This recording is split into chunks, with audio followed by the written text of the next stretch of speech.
प्रिय विद्यार्थियों, आज हम अध्ययन करेंगे जयशंकर प्रसाद के काव्य के संबंध में। जयशंकर प्रसाद की काव्य प्रतिभा क्रमशः विकसित हुई। रीतिकालीन काव्य प्रवृत्तियों से आधुनिक अभिव्यक्ति की कौशलता की वे यात्रा करते हैं। उनमें ब्रज भाषा की परंपरागत काव्य प्रवृत्तियां भी है और साथ साथ खड़ी बोली की नवीनता भी। जिस समय प्रसाद जी ने हिंदी कविता के क्षेत्र में प्रवेश किया, ब्रज भाषा काव्य के माध्यम बनी थी। प्रसाद ने अपने काव्य जीवन का आरंभ ब्रज भाषा से किया। चित्राधार उनका प्रथम संग्रह है। उनकी ब्रज भाषा की आरंभिक कविताओं में भक्ति और श्रृंगार की प्रधानता है, जो ब्रज भाषा काव्य की प्रमुख प्रवृत्ति रही है। किंतु प्रसाद जी की ये कविताएं अलंकारों के बोझ और समस्या पूर्तियों के सीमाओं को मुक्त है। उनमें अनुभूति की प्रधानता और अभिव्यक्ति की नवीनता है। प्रसाद जी की आरंभिक कविताओं में भक्ति और श्रृंगार के अतिरिक्त प्रकृति विषय कविताओं का भी आधिक्य है। उनके प्राकृतिक चित्रण की परंपरागत प्रकृति चित्रण से अलग कुछ विशिष्टता है। भक्ति, श्रृंगार और प्रकृति वर्णन के क्षेत्र में प्रसाद जी ने कविता को अपने भावों की जिस सूक्ष्मता, जिस नवीनता और विशिष्टता के साथ अभिव्यक्त किया है, उसकी विकास और प्रवृत्ति कविताओं में अधिक प्रौढ़ और परिष्कृत रूप देखा गया है। अपनी काव्य यात्रा के आरंभ में जयशंकर प्रसाद ने ब्रज भाषा के साथ खड़ी बोली में लिखना शुरू कर दिया था। हिंदू 1909 ईस्वी में उनकी ब्रज भाषा और खड़ी बोली की रचनाएं साथ साथ प्रकाशित होती थी। कानन कुसुम उनकी खड़ी बोली रचनाओं का प्रथम संकलन है। यह वह समय था जब आचार्य महावीर प्रसाद द्विवेदी खड़ी बोली का परिष्कार कर रहे थे। प्रसाद जी के इन आरंभिक रचनाओं में भारतेंदु और महावीर प्रसाद द्विवेदी का प्रभाव लक्षित होता है। द्विवेदी युगीन कविता उनकी आदर्शवादी नैतिक दृष्टि के कारण ब्रज भाषा की श्रृंगारी प्रवृत्तियों का विरोध कर रही थी, किंतु इस प्रयास में इतिवृत्तात्मक और कृत्रिमता अधिक पाई जाती है। उनके कवि की सूक्ष्म चित्रण शक्ति और गहरी अनुभूति का जो अभाव देखने के लिए मिलता है, अपनी स्थूलता के कारण वो पाठक को प्रभावित कर सकने में समर्थ नहीं थी। कहना न होगा कि प्रसाद जी ने इन काल में अपनी कविता द्वारा एक नई काव्य दिशा का संकेत दिया, जिसे एक छायावाद कहते हैं। उनकी विशेषताएं पहली बार सबसे अधिक प्रसाद जी के काव्य में स्पष्ट होती है। उनका चरण विकास भी जयशंकर प्रसाद के काव्य में हमें दिखाई देता है।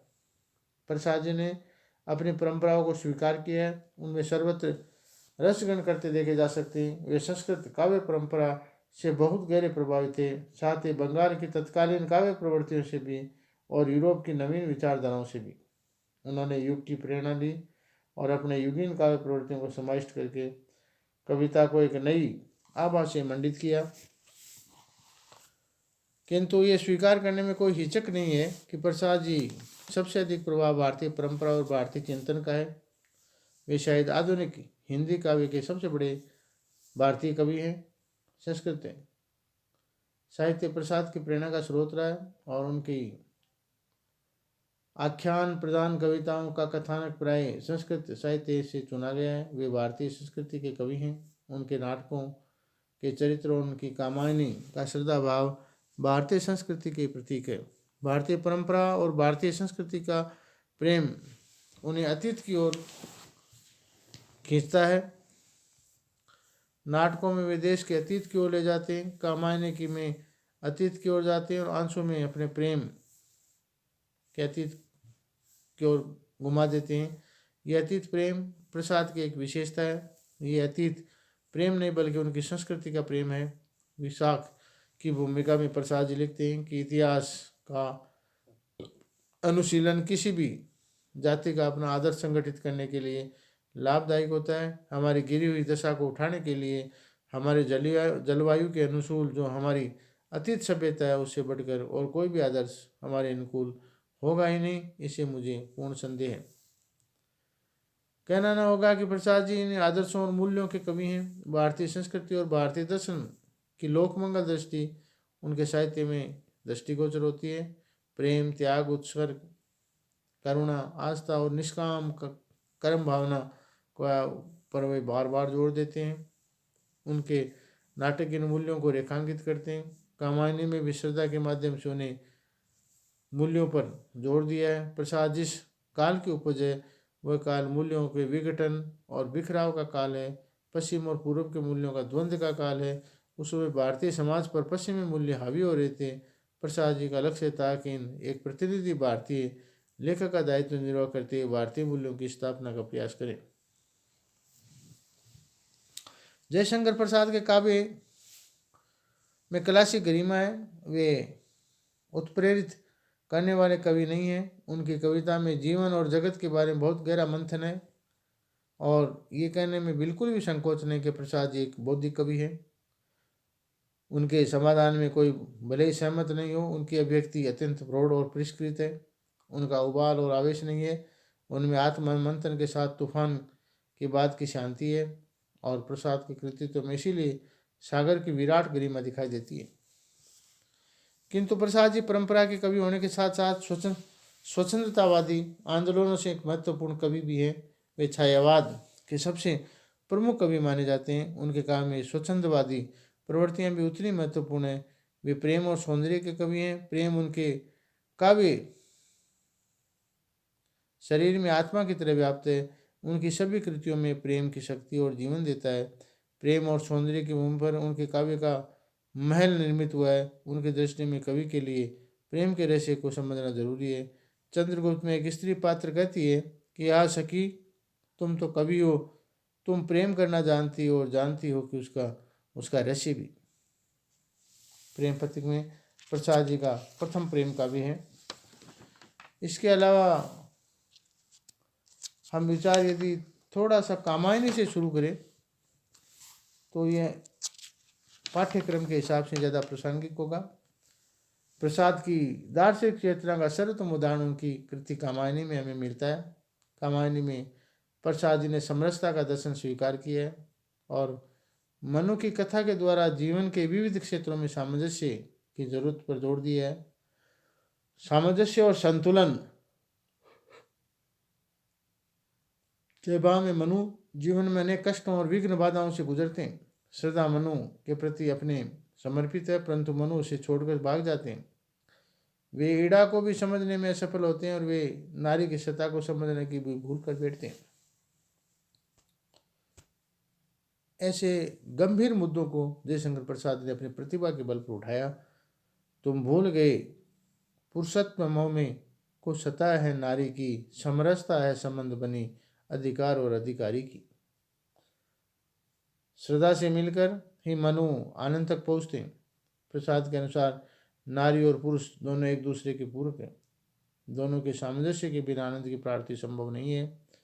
कामायनी में मनु और श्रद्धा के मिलन दो प्रवृत्तियों का सामंजस्य है।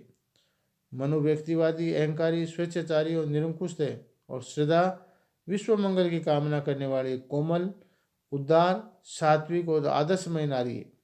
दया, माया, ममता, विश्वास और प्रेम से युक्त है। मनु और श्रद्धा का वर्णन करते हुए प्रसाद जी लिखते हैं, एक गृहपति, दूसरा था अतिथि विगत विकार, प्रसन्न था यदि एक तो उत्तर द्वितीय उदार। मनु न केवल सारस्वत प्रदेश के स्वामिनी ईड़ा पर अधिकार करते हैं बल्कि वहाँ की प्रजा पर भी अपना शासन करना चाहते हैं। उन्हें प्रजा की चिंता नहीं है। फलतः प्रजा विद्रोह कर देती है और ईड़ा शासन और लोक से संबंध से स्पष्ट करते हुए कहती है कि लोक सुखी हो आश्रय ले, यदि इस छाया में प्राण सादृश तो रमो राष्ट्र की इस काया में। मनु के भीतर बुद्धि और हृदय का संघर्ष चलता है। यदि संघर्ष उसके भीतर जब तक सक्रिय रहता है तब तक वो चैन नहीं लेते। प्रसाद जी इन दोनों का सामंजस्य पर बल देते हैं। मस्तिष्क हृदय का हो विरुद्ध, दोनों में हो संभाव नहीं। वह चलने को जब कहे कहीं और हृदय विकल चल जाए न कहीं।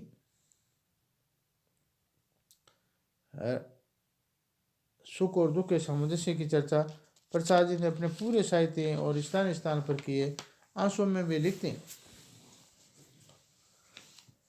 कि मानव जीवन की वेदी पर परिणय हो, वीर मिलन का, सुख दुख दोनों नाचेंगे वे, खेल आंख का और मन का। लिपटे सोते थे मन को सुख दुख दोनों में ही ऐसे, चंद्रिका अंधेरी मिलती मारुति कुंज में जैसे। वह हंसी वह आंसू घुलने में दे जाने दो, बरसात नहीं होने दो, कलियों को खिल जाने दो। इस प्रकार की भावना उनके साहित्य के अंदर मुखरित हुई है। व्यक्ति की आशा निराशा, सुख दुख, हर्ष शोक दोनों विरोधी भाव होते हैं, और इनका सामंजस्य किस प्रकार बैठाया जाए। जब तक वह इन दोनों को अनिवार्य स्थिति के रूप में स्वीकार नहीं करता, तब तक वो बेचैन रहता है। कामायनी में श्रद्धा, सर्ग में श्रद्धा मनु के सुख दुख का रहस्य समझाते हुए कहती है कि दुख की पहली रजनी बीच में विकसता, सुख का नवल प्रभात, एक पर्दा व झीना नील छिपाई जिसमें सुख आता। नित्य समरसता का अधिकार, उमड़ता कारण जल्दी समान, वेता से नीली लहरों लहरों बीच निकटते सुखमणि गण द्रुतिमान। विषमता की पीड़ा से व्यस्त हो रहा स्पंदित विश्वमान, ये सुख दुख विकास का सत्य, यही भूमा मधुमय दान। सुख दुख के प्रति एक सामंजस्य दृष्टि रखने के कारण से प्रसाद ने अधिकांश नाटकों और कहानियों में अंत न पूरी तरह से सुखांत होते हैं और न पूरी तरह से दुखांत। प्रसाद के अनुसार सुख और शांति भौतिक दृष्टि और आध्यात्मिक दृष्टि के सामंजस्य में ही संभव है।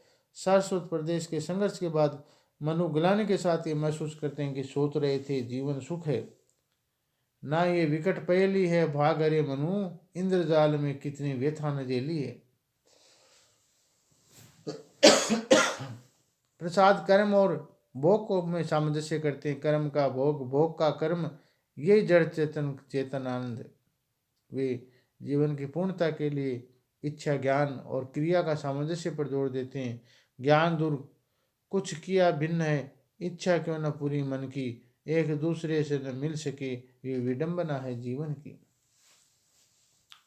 इस प्रकार कामायनी में जीवन के विविध क्षेत्रों के सामंजस्य की जो चेष्टा की गई है, प्रसाद की सामंजस्य दृष्टि पर भारतीय दर्शनों का प्रभाव।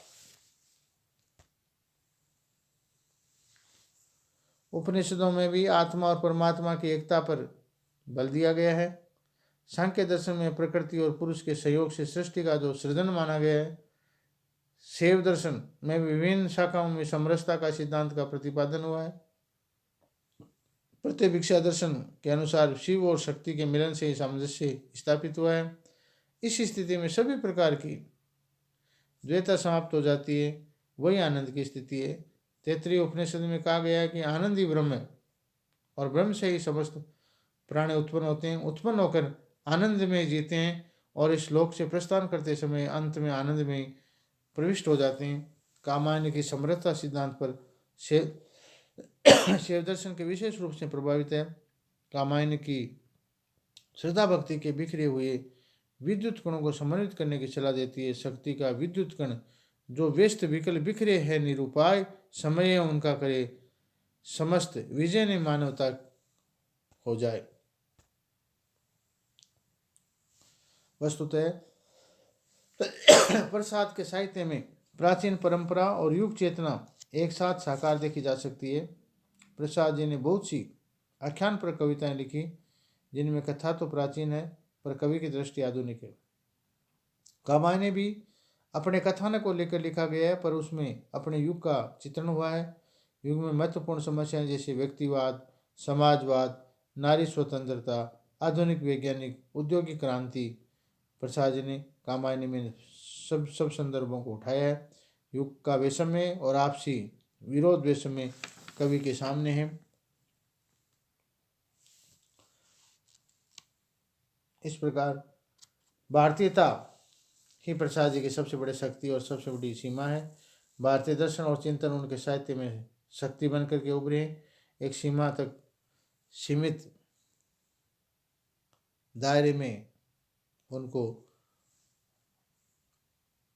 रूपायित करता है। आज के जटिल जीवन में बहुमुखी समस्याओं पर वे अतीतोन्मुखी आध्यात्मिक दृष्टि से विचार करते हैं। आंसू का प्रेम लौकिक और रहस्यवादी होकर कृत्रिम होता है, तो कामायनी का सामंजस्य अव्यवहारिक होकर लोगों के सामने आता है। वास्तव में प्रसाद की काव्य चिंता द्वैत की चिंता है।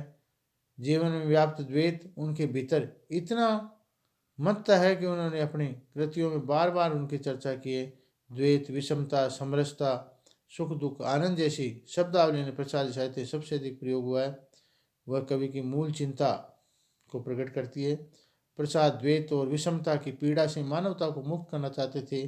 वे वर्गहीन समाज को आदर्श सामने रखना चाहते थे। राजा और प्रजा का संघर्ष दिखाकर वे अन्याय और अत्याचार के खिलाफ विद्रोह का समर्थन करते थे। उनके उदाहरण उनके नाटकों में देखे जा सकते हैं। प्रसाद का सारा गद्य साहित्य और काव्य अत्याचार, उत्पीड़न और समाजवाद और अंधविश्वास और रूढ़ियों के विरुद्ध है। उनकी कविता भी भारतीय मानवतावादी परंपरा की कविता है। कविता में प्रसाद जी की मूल चिंता यही है कि चारों ओर व्याप्त वैषम्य द्वैत खत्म हो जाए। ये चिंता कृत्रिम नहीं, जेन्युइन चिंता है।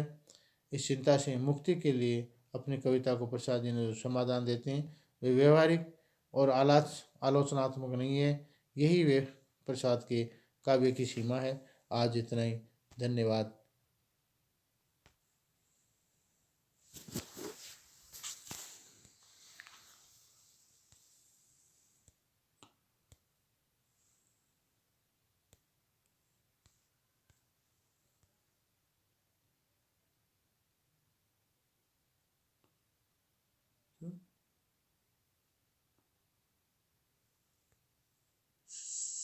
प्रिय विद्यार्थियों, आज हम अध्ययन करेंगे मीरा के संबंध में कि दर्द दीवानी हो